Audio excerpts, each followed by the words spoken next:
are operating for our, but I just feel this sector is doing so much for India.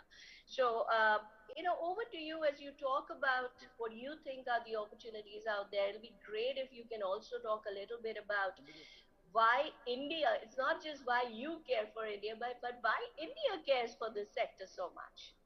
Certainly. Thanks, Devjani. Before I go further, I just wanted to take a check if you can hear me well and if I'm audible. Thanks KSP and Devjani for setting the context, and it's a pleasure to get this opportunity to address my fellow colleagues from the GCC and other companies that represent Nasscom in our country.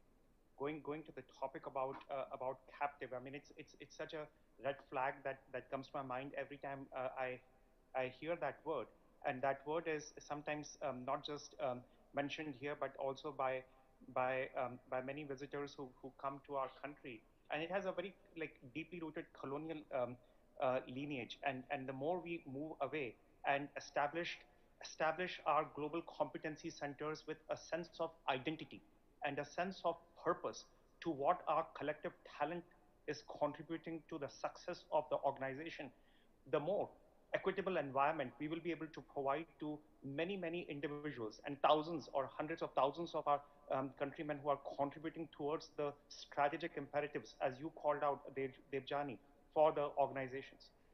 In our firm, um, the identity for our offices stands as the deepest fintech hubs of Goldman Sachs. That we truly operate front to back across all of our businesses, and we have a materially important role in shaping up the strategic businesses of the firm that are digital led first. An example of that is transaction banking, a new business that we launched for the treasurers of the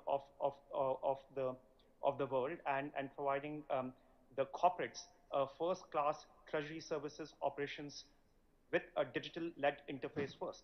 The same is the case with our new consumer bank, Marcus, where we don't have any branch offices, we don't have any ATMs, yet we now have over $100 billion of deposits from clients across UK and US because it's a digital led consumer business first.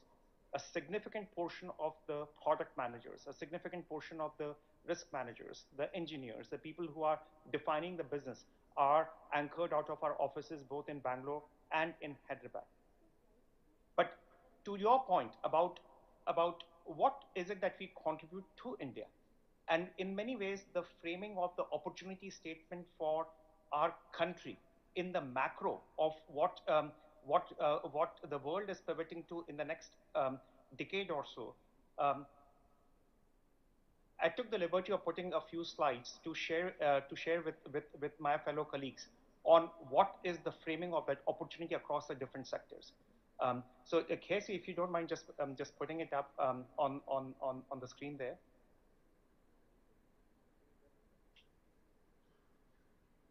If you go to the next slide, um, Go to the next slide. all right.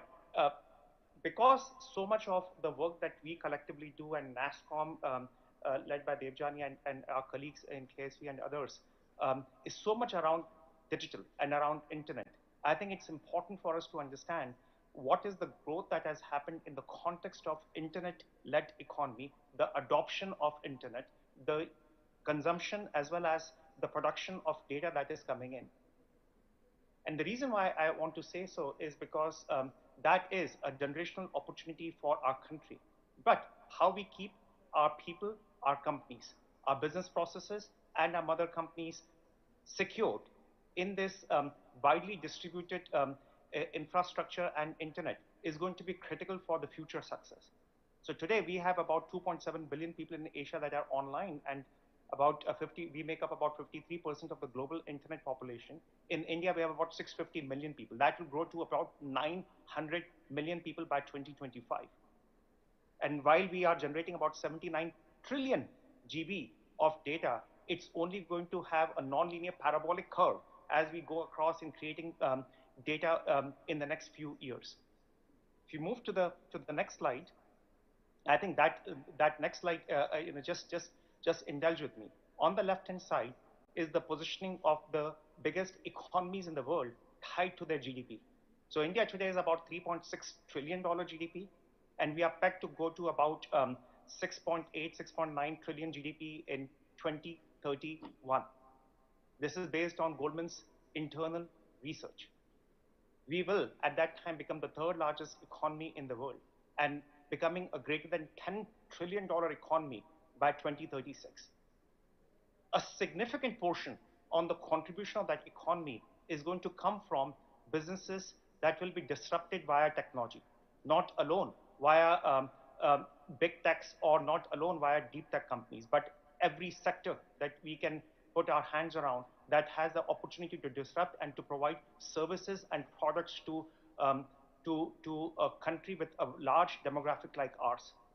On the right hand side is the growth of the GDP of our country, and in spite of the economic headwinds that the developed markets are going through, if you look at the line in yellow, that line in yellow is the growth of India's GDP over the course of the next few years, and we will be, and we will continue to be the fastest growing economy across not just the emerging markets, but across the world. And that yellow line is in many ways the projection of the growth of India's GDP.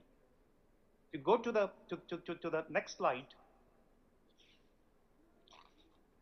this is an important one because that is in many ways the framing for all of us, which is what are some of the most important macro emerging trends that are transforming the world, in which we operate in, working for our parent organizations, working for our colleagues across the world, for our clients, but also to what Debjani mentioned, the imperatives that are so critical for our own country, for our own people, and the contributions that our work here will contribute to these macro trends. Be it the adoption of blockchain and becoming about $228 billion economy by 2028, or IoT. We will have 3 times more IoT devices in the next few years versus where we are right now. The same applies to quantum computing, and the growth in quantum computing, which is projected to grow 43% on a CAGR basis, compounded annual growth rate. And while there is only a mention of NLP, but you can extrapolate it in the context of AI, ML applications in a range of different economies and a range of different sectors. Just NLP is sized up to $43 billion in 2025. Now, peg that against the contribution that we GCCs are collectively making, which is 1% of India's GDP, about 35 billion-ish on an annualized basis. So the opportunity to lift the lid, the opportunity to lift the awareness of what we can collectively contribute to the economy, not just for the organizations that we work for, but in our collective contribution to our country with the talent that we have and with the awareness and the context in which we are operating in, is massive. And if I may just close with one last slide, and that is, I think, a statement. If you just move to the next slide, KSV. This is in some ways our North Star. And our North Star is less to be measured in billions. It is in hundreds of trillions, tens of trillions of dollars of opportunity in the next couple of decades that will shape the world, that will see an infusion in the capital market activities to the most important imperatives, certainly of our generation and next. Be it ESG, which will see an infusion of about $100 to $150 trillion coming in the next 3 decades, or Web 3.0, which will see an economy exploding to about $8 trillion in the next decade, and the contributions that we continue to have an opportunity to make in fintech, in edtech, in health tech, in deep tech. The list just goes on. And therefore, what we do in working with the universities, what is it that we do in grooming our people with that boldness, with that awareness, is in many ways going to be the unlocking factor for many of us. And in perhaps to conclude it, that's the bold vision that is in many ways needed in the seats that we are in to unlock that opportunity. I know I took a long answer to the question that you asked, Debjani, but the framing was essential to lift the lid on that thinking. Debjani, if I actually may add something to that last slide, and especially for our audience, that slide's coming from Goldman. I'm sitting here in an auto company because exactly those keywords are moving the auto industry as well, right? ESG is moving the auto industry. Health is moving the auto industry. Deep tech is moving the auto industry. And for all you know in the audience, if you have people from any other space as well, they'll be probably toying with the same keyword. So there's actually a melting pot of technologies that India is providing, I think, which is another part of answer, if I may extend what Gunjan just mentioned. No, absolutely, and I think the lines are blurring between, the auto industry and the health industry and the entertainment industry, and very soon we have to figure out new terminologies, frankly, because I think the silos are not going to work anymore, given that we are pretty much creating solutions that provides end-to-end convenience and benefits to the user. Nobody wants to be left out. So, no, it's a fantastic journey, and both of you, thank you for sharing your perspectives. Kesvi, I hope that answers your question in terms of what is the opportunity that we see in terms of both contributing to the charter of the mothership companies and also contributing to the India development story. Back to you, Kesvi. Yeah, that is interesting. What we are now saying, Devjani, Kesvi, we can't hear you. I'm saying we talked about the grand opportunity that is available outside. It will also be good to understand from each one of you, what are some of the... We can't hear you, Kesvi. Get a check done, please. Because I know you're going to be asking us questions, and it's going to be a problem if we can't hear. Okay, we are able to hear you. Perhaps you continue the conversation while we stitch the back end up here.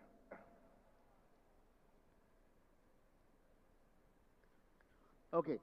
In the meantime, any question, audience has got the earlier thing. Essentially, what they're saying is there's a huge opportunity to be unearthed, whether in terms of future technology that is coming in, future opportunity in terms of ESG and other aspects that's coming in.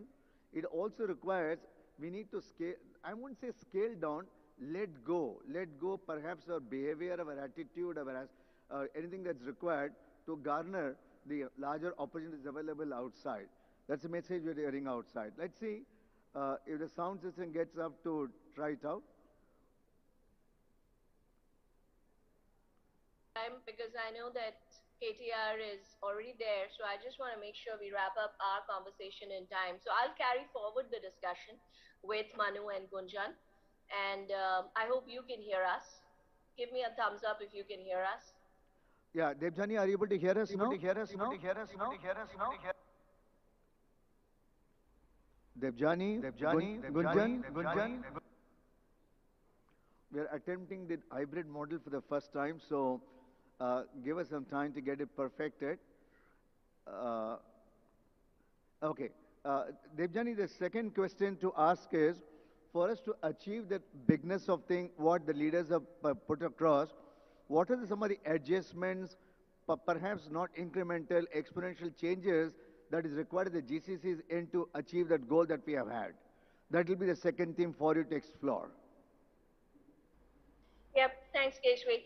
And in the interest of time, I'm just going to carry the conversation forward with Gunjan and Manu so that we don't get into this technical difficulties again, and then hand it back to you for the conclusion. What is it that needs to change, I guess? Manu and Gunjan, the more I think about it, the answer is just one thing in my mind, which is the leadership mindset of this sector. Honestly, while we have seen tremendous evolution in the leadership mindset, but I still don't think we project ourselves in a way that is needed. If our CEOs are saying that this is not just the future of the company, but this is where our future leaders, global leaders, are going to come from, I'm not sure that we today as a community are giving that confidence and projecting that back. And I think that is the one thing that needs to change, but would love to hear more from you guys and what do you think? Start with you, Manu. No, can't agree more on that leadership topic. Actually, we've been referring to that quite a lot, and we've been noticing, how leadership can make a difference. We call this topic as GCC narrative. I think the keyword narrative holds a lot of things. I mean, at the end, life's a story, business is story. And I think leaders have the task at GCCs to look for a North Star, kind of, kind of derive the purpose statement for their local enterprise, place that North Star firmly in the global agenda, and then simply try and follow it up, right?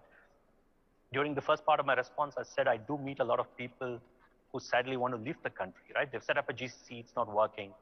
They come down to us, we have a big chat, and I literally give them, if you want to call it our magic formula, right? They come in from the same sector, sometimes from other sectors.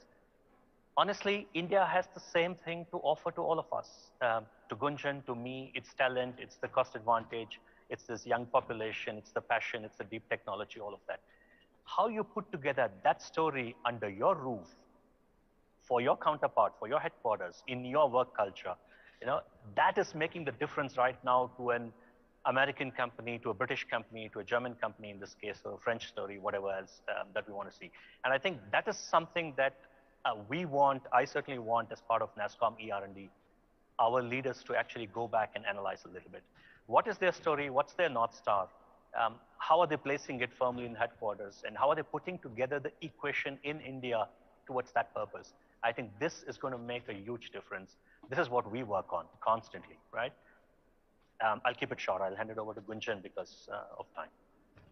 Yeah, thanks, Manu. I think you both captured the essence of lifting the lid for the organization through the expression that the leader provides and the boldness of that vision. And Devjan, you mentioned that KTR is there. I want to give an example, highlighting one of the things that we did during the pandemic with a lot of support coming from KTR, Jayesh, and their team. We were while in lockdown in the country, we had the vision and the boldness that we are going to open up a new office in Hyderabad and expand the remit of what our collective talent can provide to the firm in a global scale, because it wasn't about what is happening in 2020 or 2021. It was much more about a generational investment that we are making in the talent of the country. And the support we got from the industry bodies, the support we got from the government, that is also very unique here, which is we have harmonic ambitions. We are bound by common purpose, and therefore the ability to create that multiplicative quotient is very high. Now, when we were establishing Hyderabad office, of course, it is an extension to the work that we have been doing in the country for the last many years. But we wanted to give it a distinct identity. And in the distinct identity, we said it will be the center of excellence for consumer banking, the biggest and the most important new business of Goldman Sachs that we are launching in the world. And because there is so much that is happening in blockchain and DeFi, the global center of excellence for blockchain and decentralized finance for Goldman Sachs is based out of Hyderabad. And that in many ways is the identity that we have wrapped around our offices there. And one can say, well, it's about the identity, but it is so much about the identity. It is what gives people an equitable environment to work in on an every single day, but also allows for recognition and for reward, where location is not a binding constraint on the aspirations of people. No, brilliantly said, both of you. And I think the message is, let's not get complacent with what we have achieved. Yes, the GCC story is tremendously successful. It has shaped up beautifully, but there is just so much more to be done. I honestly believe we've touched barely the tip of the iceberg. And I guess if this conversation makes anyone in the audience a little uncomfortable in terms of thinking through what am I doing today, then I think the three of us have achieved the job, and it's 30 minutes well spent. And Gunjan, you talked about Hyderabad, and I have to say that no one demonstrates that power of thinking big ambition, big goal, and then going and making it happen, then, the way Telangana does it. And I guess that's why it's sort of become a magnet for the industry today.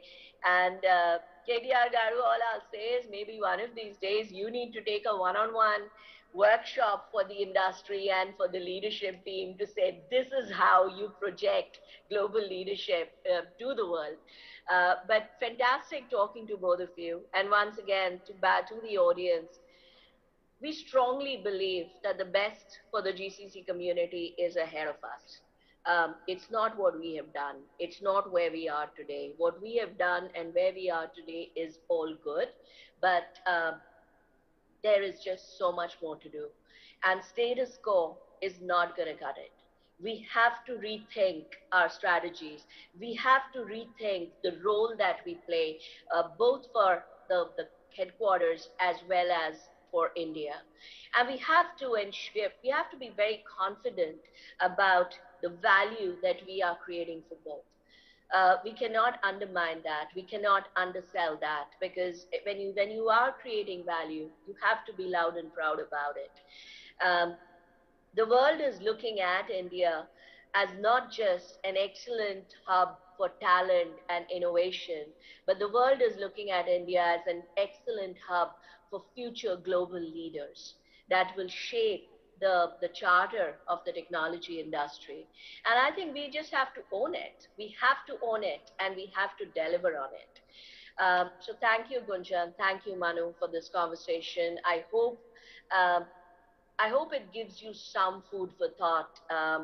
And with that, back to you, KSV. Thank you all, thank you audience. As I know, I would have loved to continue more. We have an equally honorable speaker ahead with us now, Shri KTR. So KTR sir, would you like to come to stage? Would like to say any final words to Debjani, Gunjan and Manu Salia and start your session 2. Come in, sir.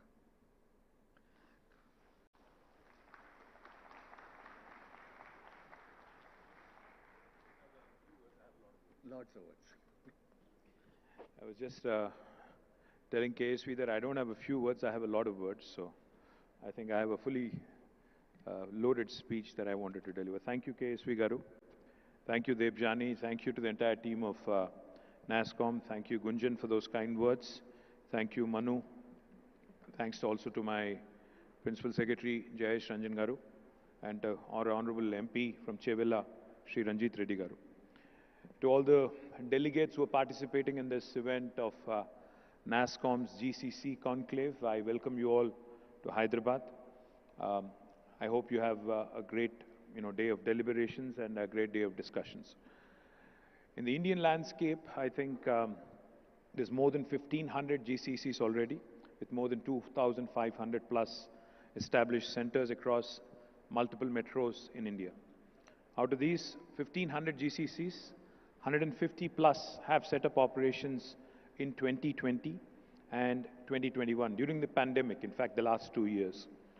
So nearly about 10% have actually come up in the last 2 years, and that goes to show you that while pandemic was raging, so was the growth of GCCs in India. 65% of the GCCs that are set up in India are headquartered in the Americas, specifically the US, followed by UK and European Union. The key levers of growth for the GCC market are, of course, availability of talent, I think, which is what India has in abundance, in the digital and emerging space, the innovation ecosystem, infrastructure and livability, which is, of course, something that every government in India is constantly working on, and most importantly, I think, able and stable governance, which does matter at the end of the day. The Telangana government, the local state government here, has established centers of excellence in coordination with various industry players, academic institutions and research organizations for creating the necessary talent pool. Hyderabad is home to T-Hub, which is the world's largest incubator and innovation engine. We have several innovation engines also along with T-Hub, called as the V-Hub, which focuses on women entrepreneurship, T-Works, which will be unveiled in August, which will be India's largest prototyping facility, Makers Lab, TSIC, the Telangana State Innovation Cell, Research and Innovation Circle of Hyderabad, which again is an institution that is set to bring about coordination between the academia and the industry and ensure that go-to-market research happens in our country. We also have established a cyber security center of excellence in partnership with the Data Security Council of India, which is an outfit of Nasscom, and MeitY, which is also an outfit of Government of India. We have a special wing in Telangana under our IT department called the Emerging Technologies Wing, which focuses on developing an ecosystem around the various technologies, including AI, ML, blockchain, cloud computing, data sciences, robotics, drone, additive manufacturing, by enabling adoption of these technologies across various departments, both public and private partnership, in a public and private partnership, so that we can create not only employment opportunities, but also ensure that the most talented resources are given the right kind of opportunity. Another very important enabler, which the government of Telangana has created, a few years ago, is called as the TASK. Now, TASK stands for Telangana Academy for Skill and Knowledge, for training and creating the necessary manpower for various engineering and traditional degree colleges across the state. Some of the most prominent GCCs in Hyderabad, Microsoft, Google, Amazon, Apple, Wells Fargo, Bank of America, HSBC, Franklin Templeton, Broadridge, ADP, JP Morgan, Novartis, Deloitte, the list goes on, it's quite a long list. Some of the most prominent GCCs who've set up office during the last 5 to 7 years in Telangana includes DBS Bank, Pepsi, Chubb Insurance, Mass Mutual, Goldman Sachs, Swiss Re, Advanced Auto Parts, RCCM, Gap, ZF, State Street, Intel, ICE, F5 Networks, Micron, and Callaway Golf, and the list goes on also. It's an impressive list. In fact, I have to share one thing with you quickly. If you look at the top 5 most valued tech companies of the world, all 5 of them, without an exception, have their largest campus outside of their headquarters. And that marquee list includes Apple, Google, Facebook, Microsoft, and Amazon. All 5 of them have their largest campus in Hyderabad, in Telangana. And most importantly, Amazon's largest campus in the world is not in Seattle, it is actually in Hyderabad. Let me also add Uber, Salesforce, Micron, Qualcomm, all of their second largest centers in the world are also in Hyderabad. Hyderabad's IT growth story is something that's extremely impressive. Last year, in the middle of the pandemic, when the national average IT export growth was about 17%, Hyderabad had clocked a 26% growth. In fact, out of the 450,000 jobs added last year in the IT sector, 150,000, which is 1/3, were in Hyderabad. Top 5, as I was pointing out, apart from the top 5, we have ZF, we also have Novartis, which has a large center in Hyderabad, which is again their second largest campus in the world. Let me quickly also tell you, for those of you who are interested in understanding why Hyderabad for a GCC, on the livability and infrastructure, there is an agency called as Mercer, which rates cities on a livability index across the world. They've rated Hyderabad as a city with the best quality of living among all Indian cities for 5 years in a row now, from 2015 until 2020. Of course, in the middle of the pandemic, they had suspended their ratings, but I do believe that had they done it, we would have still come out trumps. Our infrastructure certainly is better than most other cities in India. I do not wish to slam my competition in India, but I have to point out a few things. I love Delhi, but I think the smog there is a shocker. Chennai, I love Chennai as well, but the humidity there is a bit of a pain. Bangalore, can't say anything, but the traffic there is hugely, hugely disappointing. We all know that. Those of us who have traveled to Bangalore, once you get off the airport, you don't know when you're going to reach the office or when you're going to miss your flight. So that's a huge put off. And then, there's Bombay, which of course is prohibitively expensive. And of course, what's happening in politics there, I don't want to talk about it. So the only city that leaves you with a stable government and an able leader and with the best quality of infrastructure is Hyderabad. And more importantly, the government here is focused on building more and more infrastructure. Because if you think about it, the fact is, while what Mahatma Gandhi may have said about 75 years ago is still true, that India lives in its villages, India is actually run by its cities and towns, because they are the economic engines that drive the growth of this nation.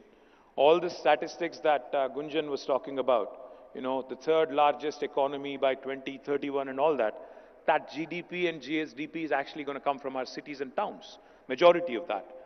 The fact is, in the last 75 years, governments really have not paid a lot of attention to urban infrastructure. It is crumbling because we're not able to keep pace with the kind of rapid urbanization and suburbanization that has been happening. But we in Hyderabad have actually focused on improving urban infrastructure. Unlike other cities, we do not have any problems with respect to power or drinking water. We are not one of those cities where you'll have to ferry water, drinking water in railway tankers. We have provisioned and we have planned for drinking water needs till 2051. We have satiated our drinking water requirement and we continue to improve on that. We have ensured also that there are no disruptions with respect to power supply and we provide 24/7 quality power. More importantly, public transportation is also important. We've completed 70 kilometers of Hyderabad metro and we are looking to expand it even further to make our public transportation even more robust.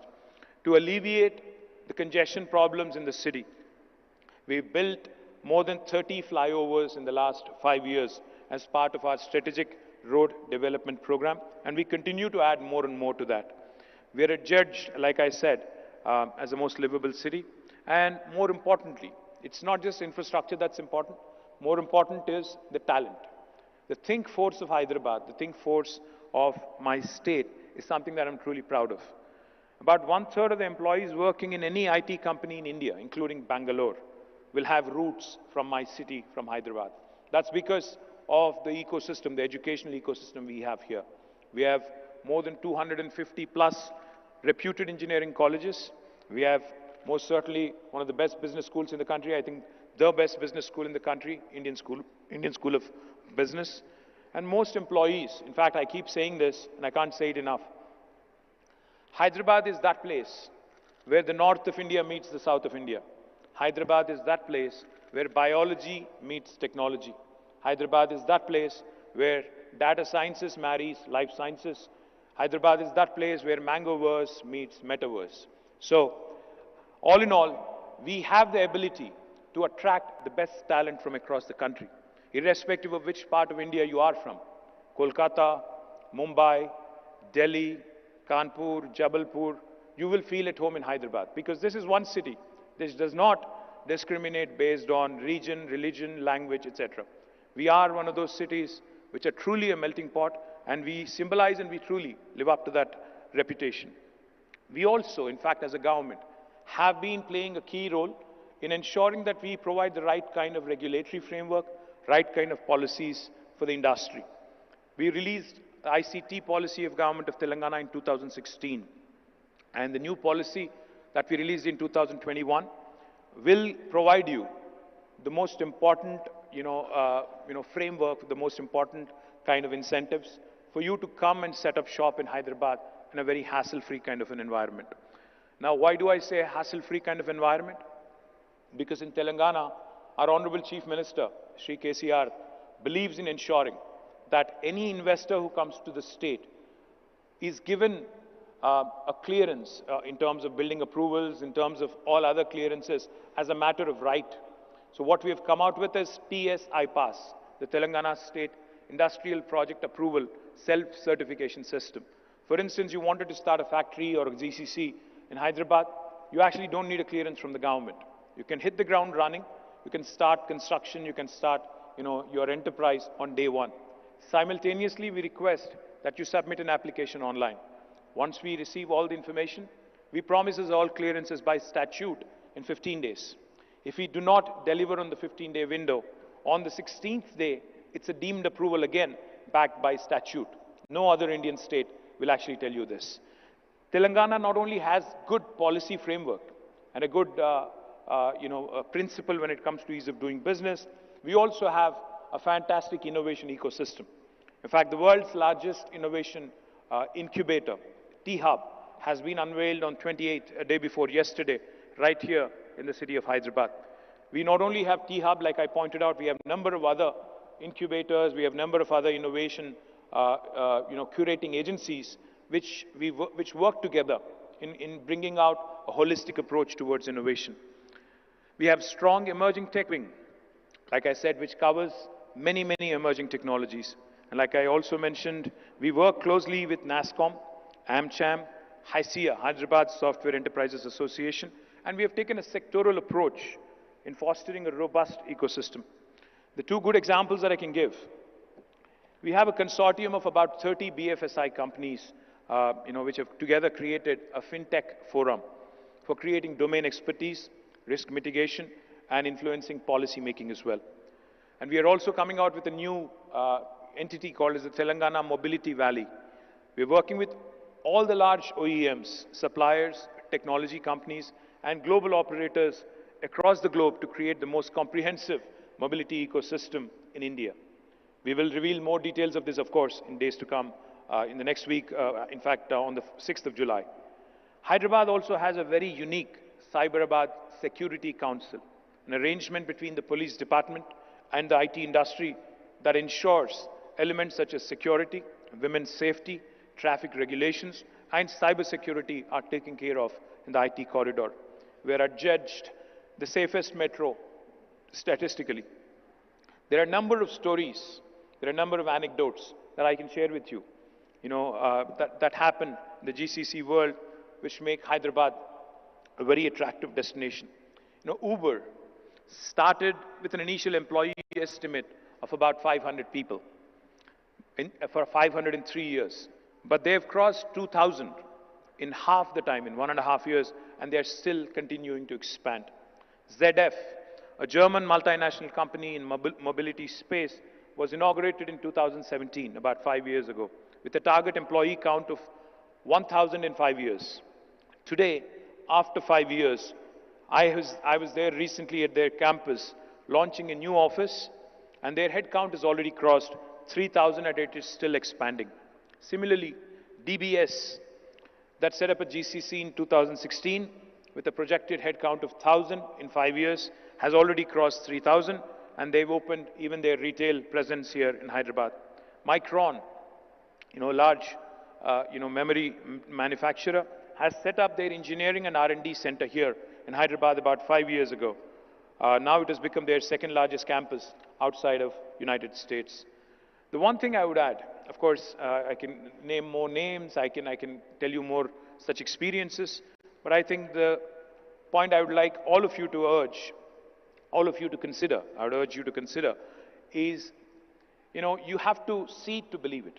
If you go around all the cities in India and then come to Hyderabad, I think you will understand that whatever I've just mentioned is actually an accurate depiction.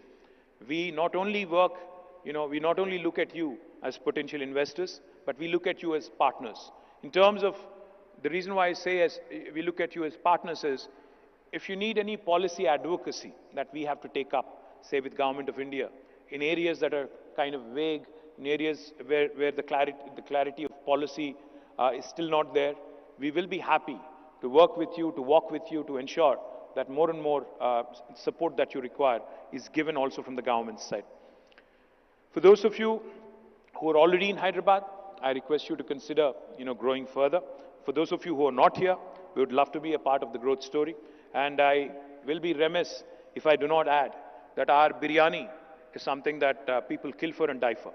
And our social infra is equally good, comparable to the best in the country and possibly one of the best in the world as well. Our airport consistently gets rated among the top airports in the world.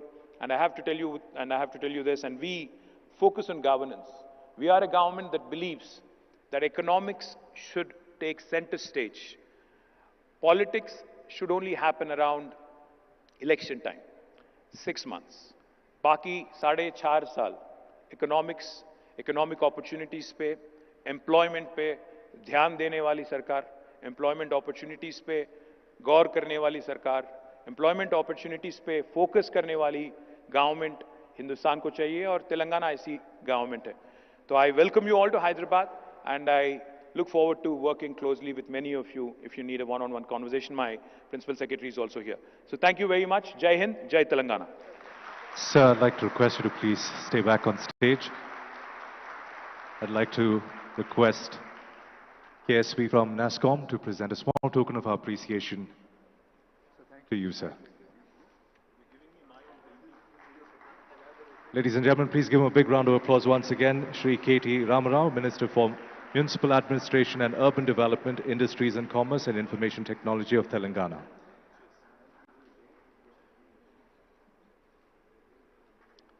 On behalf of Nasscom, once again, we'd like to thank you, sir, for having taken time out from your busy schedule and gracing this occasion.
All right, everyone. In continuation of the previous session, our next session is Are We Ready for Revenue Impact? Our speakers will discuss opportunities where GCCs can create maximum value and impact and future expectation and skills of the future. I'd like to introduce our speakers for the session, starting with Mamta Madireddy, Center Director, HSBC. A brief introduction. Mamta comes with 25